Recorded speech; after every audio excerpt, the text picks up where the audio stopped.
Hello everybody and welcome to another video of the Lookout. We are actually starting our best of one format series of videos to coincide with the upcoming Cardmarket best of one tournaments, so the regionals for this year. And we're very happy to bring you actually today a deck profile, so a deck that I actually plan to personally play. Not sure in which final format yet, but or in which final shape, so to say. Of course, it's going to be a best of one format, but the shape of the deck I want to discuss with you today. But just before we begin, just a short announcement from our sponsors. Cardmarket is Europe's largest platform for all TCGs. Always find the right cards by buying and selling them across Europe with other players and collectors.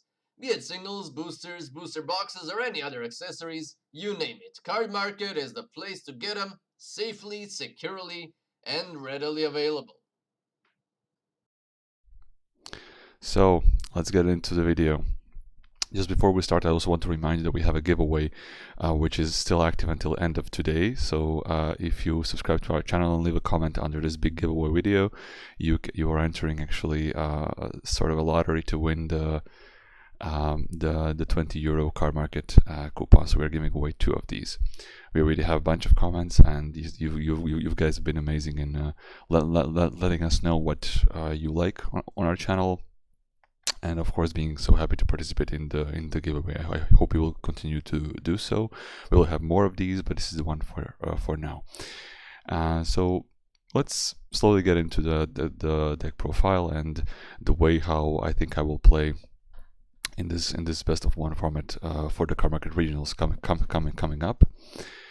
The Cardmarket regionals actually are going to be 3 events. So 27th of March, which is actually this weekend, 17th of April, and the 8th of March. So they are carefully scheduled, roughly 3 weeks apart, and this is, I think, just enough time to prepare. And the prizes you are going to get for actually €25, the participation prizes alone are actually pretty amazing. You get a playmat, which is actually this beautiful playmat with several of the Saiyans on it. The winner, of course, gets the Sin Shenron playmat, and you also get 5 championship pack 2021 volume 1, which are the cards revealed on the Facebook page or on the main page over here. So starting, of course, with Mecha Frieza, which is amazing, and then we have Pan Heroine's Victory that you can also pull. There are a few more: Bergamo, Son Goku, and I think there is also no, not this one for sure, but there is also one in the beginning, and that's, I think, the announcer, no, Hercule. And that's basically the cards from this pack. And you also actually get 3 event packs, number 7. So these are all participation prizes. And then for the actual prizes, the top 25% of players, so after Swizz, and will receive 2 championship packs additionally. So 2021 Volume 1. There will be a winner playmat, more for top cut players. And there is also a chime in from Cardmarket, so €50 in Cardmarket credit for the top 4 players, along with the champions, along with the alternate art cards, which you can find also on the main page here. So these are the regionals. I hope to see you play in them. We have a bunch of players coming from Croatia participating this time. We've been training in our locals, and we're very happy to be connecting already on the 27th of March to play with you guys. But to get into the deck today, I started playing Mecha Frieza as one of my main builds in the best of 3 format beginning of the year. I liked it very much. I want to talk to you today about how I'm going to try to modify it for the best of 1 format, and I think it's going to take some effort, because it's a different distribution of extra cards, in my opinion. Also different packages you can choose between. and also different kinds of one-off techs that you can include depending on the meta. But of course, we don't know what people are going to be bringing into the regionals. I think the first event is going to be kind of a testing event. Although I still encourage everybody to play, because it's just just the sole amount of competition it's going to be in is super amazing. So we of course play one of called Bloodlust, and this is one card in the deck to negate the skills on your opponent's cards. So any basically without deflect. Well, what other card we have for that is also Tyrannical Blow. I keep it at 1 for now. I think maybe pushing it to 2 might not be a good decision, because you sometimes find it as a dead card in your hand. Sometimes it's much more efficient to have a giant ball just to rest whatever is coming onto the field immediately, like those big overwhelm pushes.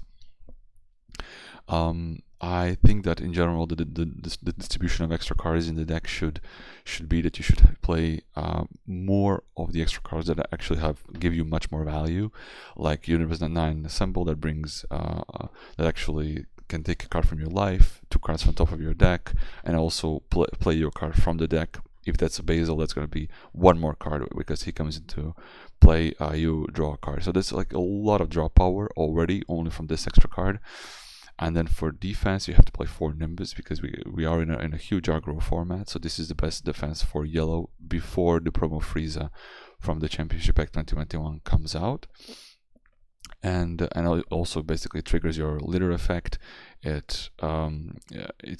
have to pitch a card, of course, a yellow card for it, in order to get the full effect. But it's still one of the best yellow negates. And we played 3 Vegeta's Final Flash. I play 3 because I have 3. I could play 4, but then I wouldn't have the space for some kind of random deck that I want to put in for this special format. I play 2 Planet Vegeta, because I think I need a searcher in this deck. I need to pull some of the pieces out against certain matchups. I want to get to my apes when I really need them in some more grindy matchups. Also, if I want to have enough for Cell Successor. So these are the extra cards. They are amazing to really get your life to your hand when your opponent is not attacking you so much, or when you really need to awaken as sooner as possible. So there's also then the importance of the unison in this deck. I used to play 4 of these in the best of 3 format, but I find it that in best of 1 I need it sometimes, and then some decks not always. And when I don't need it, when I draw it, I tend to charge it, so I can focus more on establishing presence on the board with all of these other cards. So I play usually used to play 6 Universe 9 small drops, like 1 and 2 drops, so I can get them with my Universe 9 Assemble. But I decided to play actually 3 Basil and 4 Chappelle, because this deck draws so much, and you tend to draw all of them in some way, and then at the end of the game, when you want to push for game, you really need your Universe 9 Assemble to get one of these guys on the board, so you have one more attacker, or at least 1 more combo piece, but you don't see them in your deck, and that's a big problem. So sometimes you can put them back with Krillin, sometimes you can't, because you don't have a Krillin. But I think this the number 7 actually works out pretty well.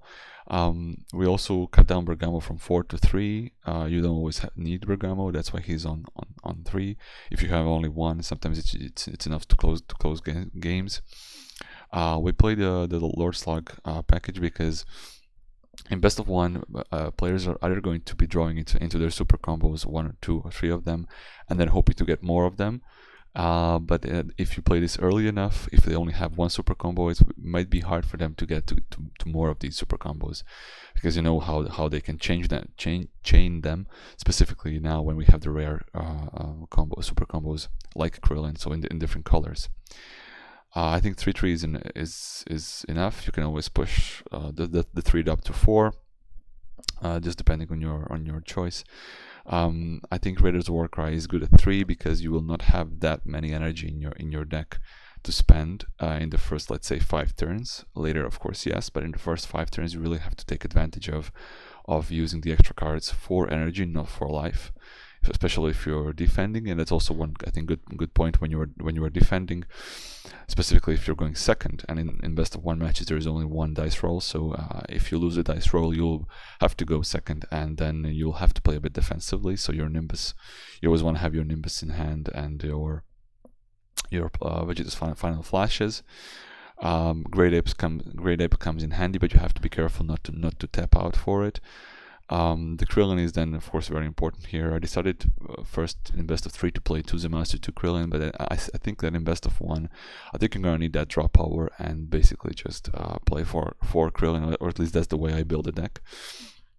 You can always bring back your pieces that you don't need on that turn. You can just put them back into your deck, or some extra units that you don't need. I think the Son Goku episode on Annihilation is my surprise deck that I just play one off. You can always find it with Planet Vegeta. It's good really to lock your opponent out, specifically decks that depend on that one energy that they leave open and they can't get more energy back. You deny them of that they can't play any extra cards, because they'll have to tap 2 energy, not 1, and they don't have it. I only play 1 double strike Kai. I couldn't find place for the second one. I think there are more precious cards in the deck. I would always play the Overwhelm card, 2 of them, because I want to see 1 at least.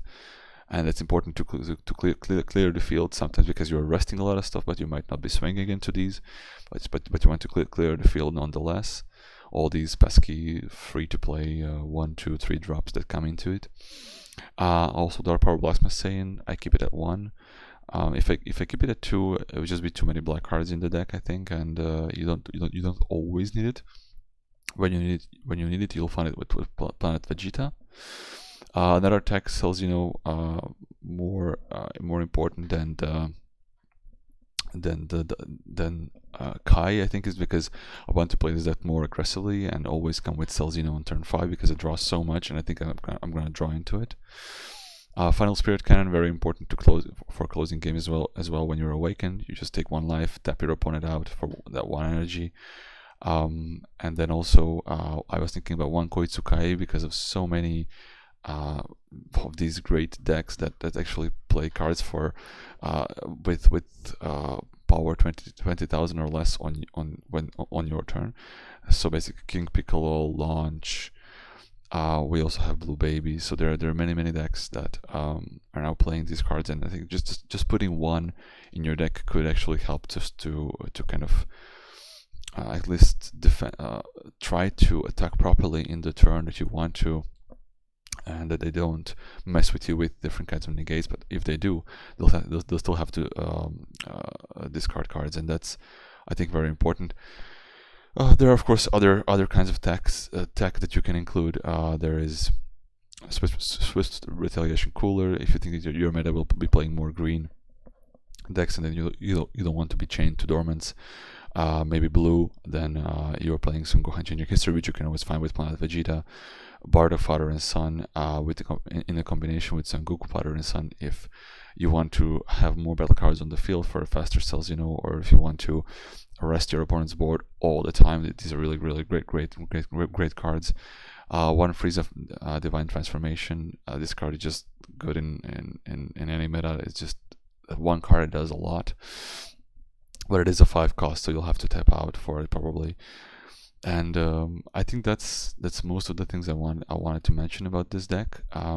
So we are playing without the side deck, and it's going to be really grindy sometimes. That you will, and this is a deck for grindy games, especially if at some point, and not only in the beginning of the game where your Unison can really help you against Dark Broly, against Red Broly, against those decks that play high drops early.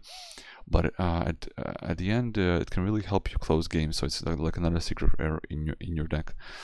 But I think maybe what I wanted to say about maybe a Bojack package is that I wouldn't play Bojack for best of 1. I would focus more on these cards that can bring you more cards, because Bojack is good, but do you really want to pitch more cards to only draw 1?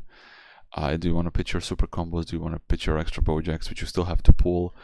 maybe when Evolution Booster becomes legal, you'll have another blue-yellow card, Sorel and Hop, that you can play in it, which is a great blocker that also draws you a card when you block. There's just too many synergy with Bojack, but they're just coming out.